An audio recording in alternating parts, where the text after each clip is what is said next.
اس کے ہاتھ میں بجلی کا بل تھا۔ وہ خاموش تھا پر حقیقت میں اس کے اندر ایک طوفان تھا۔ اسے کچھ یاد آ رہا تھا تو غصے میں زور سے اپنے ہاتھ کو بند کر رہا تھا۔ اس کا غصہ اس کے چہرے سے صاف نظر آ رہا تھا۔ یہ سب کچھ خلیل تھوڑے فاصلے پر بیٹھا دیکھ رہا تھا۔ اس کے ہاتھ میں بجلی کا بل دیکھ کر خلیل کو اندازہ تو لگ چکا تھا کہ اصل مصیبت یہی بل ہے۔ بجلی کے بل اتنے زیادہ بڑھ گئے ہیں کہ اللہ امان، ایک عام گھر کا بجلی کا بل 9 سے 10 ہزار آ رہا ہے۔ اتنا بڑا بل ادا کرنا بہت بڑا مسئلہ ہو گیا ہے۔ میں وہاں سے اٹھا اور آہستہ آہستہ چلتے ہوئے اس کے قریب آ کر کھڑا ہو گیا اور بہت ہی مؤدبانہ انداز سے اس کو سلام کیا، پر اس کا ذہن کہیں اور تھا۔ اس نے سلام کا جواب نہیں دیا۔ اب میں نے کہا، ماموں جی میں یہاں بیٹھ سکتا ہوں؟ اس نے خاموشی سے میری طرف دیکھا جیسے کچھ سمجھ میں نہیں آ رہا تھا اس کو۔ میں نے پھر سے کہا، میں بیٹھ سکتا ہوں؟ اس کو شاید میرا یہ جملہ اچھا نہیں لگا۔ اس نے کہا، اگر اور کوئی جگہ بیٹھنے کی نہیں ہے تو یہاں بیٹھ سکتے ہو، اور میں جلدی سے بیٹھ گیا۔ میں نے نوٹ کیا کہ اس کے ہونٹ حرکت کر رہے تھے۔ وہ کچھ بول رہا تھا آہستہ آہستہ۔ میں نے غور سے سننے کی کوشش کی پر نہیں سن سکا۔ اوپر سے اتنا قریب دیکھ کر اس نے غصے سے مجھے دیکھا۔ میں جلدی سے سیدھا ہو گیا، پر بات تو مجھے کرنی تھی۔ ہمت کر کے میں نے پوچھا، ماموں آپ کا بجلی کا بل کتنا آیا ہے؟ ہمارے گھر کا تو بہت زیادہ آیا ہے، پورے 15,000۔ وہ بولا، کتنا گھر ہے تمہارا؟ میں نے کہا 4 کمرے ہیں۔ وہ بولا، اے سی بھی ہوگا؟ میں نے کہا جی، پر اس کا حساب الگ ہے۔ وہ بولا، میرا گھر 2 کمروں پر مشتمل ہے، مطلب 2 پنکھے۔ 9,500 بل آیا ہے۔ کہاں سے بل جمع کرواؤں؟ آج بل جمع کرانے کا آخری دن ہے، نہیں دیا تو پھر 1000 کے قریب اور بڑھ جائے گا۔ یہ کیا ظلم ہے؟ بہت مشکل ہو گیا ہے گزر سفر کرنا۔ بجلی کے بل، کرایہ، راشن، تعلیمی اخراجات، یہ سب بندہ کہاں سے پورے کرے؟ میں نے کہا، جی ماموں، اللہ سفید پوش گھرانوں کی غیب سے مدد فرمائے۔ آپ کے بیٹے ہوں گے ماموں؟ اس نے کچھ دیر خاموشی کے بعد کہا، ایک بیٹا تھا، جس نے دیا تھا اسی نے واپس لے لیا۔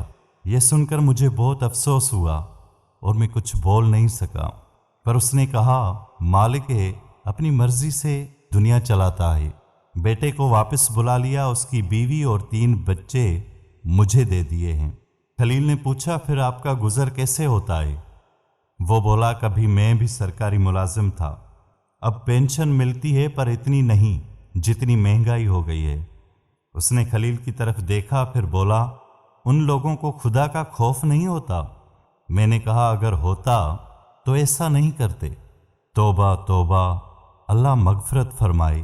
پتہ نہیں کیسی کیسی خبریں پڑھنے اور سننے کو مل رہی ہیں۔ میں نے دیکھا وہ کہیں اور کھو گیا تھا۔ شاید اس کے ساتھ کچھ بہت برا ہوا ہے جو اس کو پریشان کر رہا ہے۔ میں اس کے ہاتھوں کو دیکھ رہا تھا جس کو وہ مسل رہا تھا۔ اس کی سانسیں تیز ہو گئی تھیں۔ وہ جلدی سے اٹھ کھڑا ہوا۔ خلیل بولا، ماموں آپ بیٹھو، اچھا لگ رہا ہے آپ سے باتیں کرنا، پر اس نے کوئی جواب نہیں دیا، خاموشی سے چلا گیا۔ میں اس کو جاتے ہوئے دیکھ رہا تھا، پر میں اس کے لیے کچھ نہیں کر پا رہا تھا۔ ایک خوشحال ملک کو تباہی کے کنارے پر لا کھڑا کیا گیا ہے۔ اللہ پاک رحم فرمائے ہمارے وطن عزیز پر۔ غلام رسول نے آہستہ آہستہ روڈ کراس کیا اور پھر ایک بڑی عمارت کی طرف دیکھا، پھر وہ اندر چلا گیا اور سیڑھیاں چڑھتے چڑھتے اوپر جانے لگا۔ اس کو اقبال کے الفاظ یاد آ رہے تھے۔ غلام رسول اقبال کے پاس کچھ پیسے ادھار لینے گیا تھا۔ اقبال نے کہا، بوڑھے میاں کہاں سے لوٹاؤ گے پیسے؟ مہنگائی تو روز روز بڑھتی جا رہی ہے۔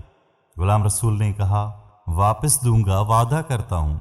اقبال نے کہا، وعدے تو ہوتے ہی توڑنے کے لیے ہیں، اور ویسے بھی اب تو تم فنش ہو، ایک قدم تو قبر میں ہے تمہارا، مر گئے تو میرا نقصان ہو جائے گا، کون دے گا مجھے پیسے؟